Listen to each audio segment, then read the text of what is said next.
1月14日，国新办一场新闻发布会把海南自贸港封关后的首份成绩单甩了出来。从2025年12月18日正式封关到2026年1月10日这24天里，海南用一组组硬核数据交出了一份超出预期的答卷。这不仅是自贸港建设的里程碑，更和咱们每个普通人的出行消费息息相关。大家好，欢迎来到星球热点。国家大事从不缺席，舆论场中抽丝剥茧，聚焦独家中国资讯。点赞、订阅加小铃铛，带你用不一样的视角读懂中国故事。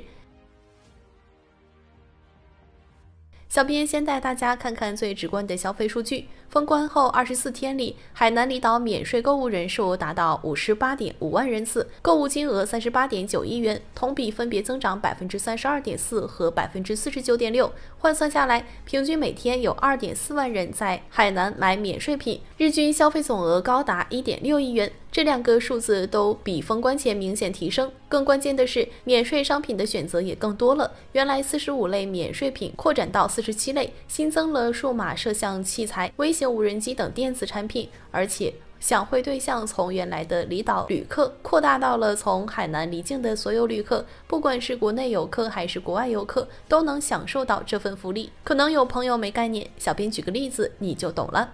封关后到货的第一批泰国榴莲价格直接拦腰砍，同一款苹果手机在海南买比内地便宜2000多块。现在海南各大免税商场里，进口商品都标上了免税价，这种实打实的优惠，也难怪大家争相前往。而且随着马年春节临近，海南旅游热度还在飙升。携程数据显示，三亚、海口的春节预订量同比分别增长112%、98%，跻身国内热门避寒目的地前10。入境游也很火爆，海口已经冲进全国20大热门入境游目的地。琼海等地更是成了外国游客的新宠。再看企业层面，封关的虹吸效应已经显现。24天里，海南新增备案外贸企业4709家，这个数量相当于2024年一个季度的新增备案数。目前，海南外贸备案企业总数已经突破10万家。2025一整年，海南新增外贸经营主体就有3.1万家，同比增长41.7%。企业扎堆入驻，直接带动了外贸增长。封关后24天，全岛货物贸易进出口214.2亿元，同比增长19.6%，其中出口增长31.6%，进口增长13.3%，进出口双向发力，势头非常猛。除此之外，政策红利也在持续释放。这24天里，海关在一线海南与境外之间按境与放行模式监管货物1.8万吨，零关税货物进口4.6亿元，累计免税6212.8万元。当地的企业、医院、研究机构用上了零关税的物资设备，旅游运输企业也享受到了零关税的营运用飞机、船舶和汽车。而在二线海南与内地之间，监管销往内地的加工增值免关税货物5681.6万元，免征进口关税230.1万元，这也帮海南企业延伸了产业链，提升了产品附加值。聊完成绩单，该解答大家最关心的问题了。首先，什么是封关？是不是把海南封起来，进出都要办通行证？完全不是。海南封关只管商品不管人，咱们去海南旅游还是老样子，带个身份证就能去，没有任何额外限制。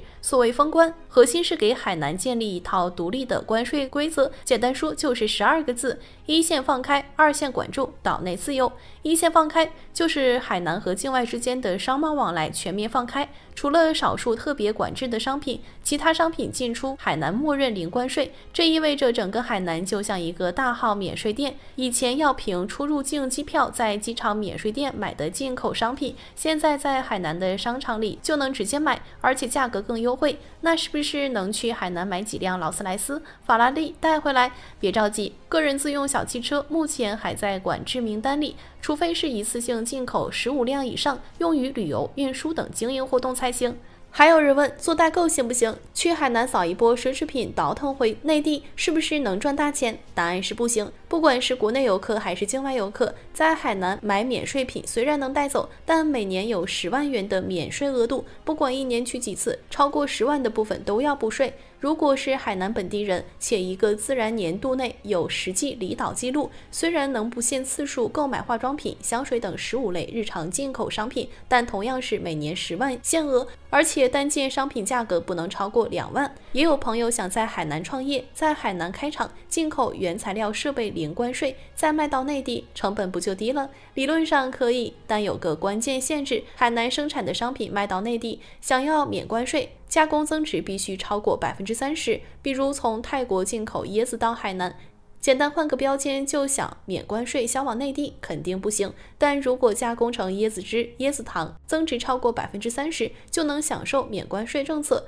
这也是为了防止有人钻空子，扰乱内地市场价格体系。对创业者和高端人才来说，海南还有2个15%的低税率红利，一是企业所得税，内地大多企业是25%，连香港超过200万港元的部分税率都要16.5%，而海南符合条件的科技、旅游、现代服务业等企业税率仅15%。二是个人所得税，内地最高一档税率是45%，海南的高端紧缺人才，个税封顶15%。比如内地年薪100万的大厂程序员去海南工作，省下的税差不多能买1辆车了。总的来说，对普通人而言，封关后的海南就是旅游加购物的绝佳目的地，既能享受温暖气候，又能以更优惠的价格买到进口商品。趁着春节假期去海南逛一逛、买一买，已经成了不少人的选择。而对企业和创业者来说，海南的政策红利才刚刚开始释放，这里正在成为新的创业热土。海南封关后的火爆场景，让远在马六甲海峡的新加坡坐不住了。最近几个月，新加坡高层密集发声，字里行间都透着焦虑，甚至不惜在多个场合针对中国。这种反常的态度，其实都和海南封关有关。先看看新加坡最近的一系列操作，简直是破防后口不择言。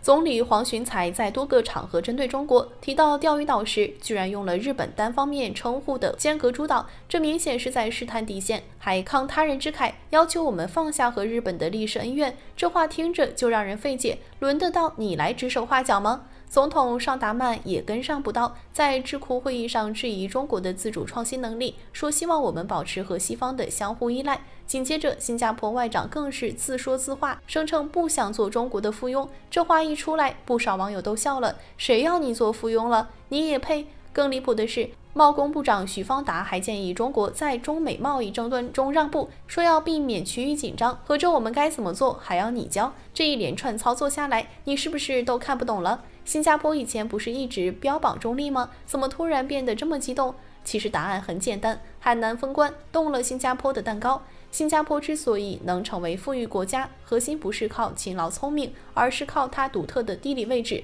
在旧的全球贸易体系里当中间商赚差价。而海南封关恰恰要重塑这个格局。新加坡地处马六甲海峡咽喉要道，全球1/3的贸易运输要经过这里，尤其是我们中国的进出口货物，不管是非洲的铁矿、中东的石油，还是义乌的玩具、青岛的机械手臂，以前都得经过马六甲海峡，新加坡也就成了必经的中转站。2024年，新加坡处理的中国进出口集装箱就多达2400万箱，占总处理量的58%。靠着这个优势，新加坡躺赚过路费，还通过提供货物拼装、中转、简单加工和金融服务赚得盆满钵满。要知道，新加坡总人口才600万，这么小的体量能成为高收入国家，全靠这个中间商的身份。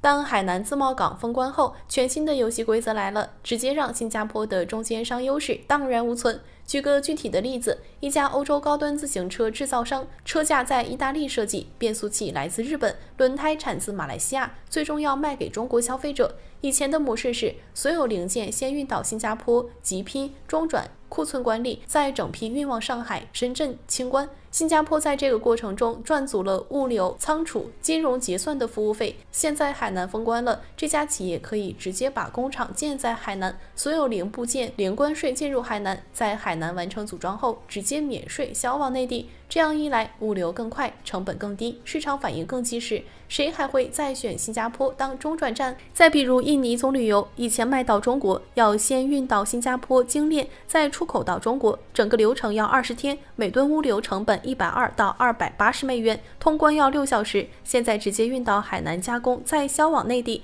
运输时间缩短到6天，物流成本大幅降低，通关只要1小时。这么大的优势，企业自然会选海南。可能有人会问，以前我们为什么愿意让新加坡赚这个差价？30年前，我们刚加入世贸组织，对国际贸易规则、流程、金融结算体系都很陌生，就像刚进游戏的新手，为了能快速进场，不得不交学费、付过路费。而新加坡拍着胸脯说我熟，帮我们连接全球买家卖家，规避贸易壁垒，我们也就默认了这种模式。但此一时彼一时，这30年我们发展太快了，早已不是当年的新手。现在我们不仅是世界工厂，更是世界市场。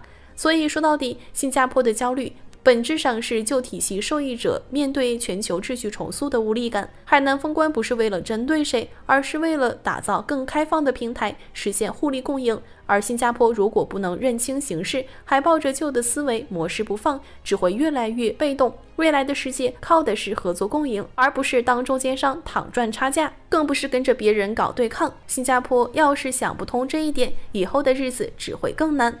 好了，今天的内容到这里就结束了。如果你喜欢小编的影片，还请大家多多点赞转发，让更多的人一起见证中国进步。关注我的频道，这样既能回顾往期视频，又不会错过之后的精彩内容。那我们下期节目不见不散。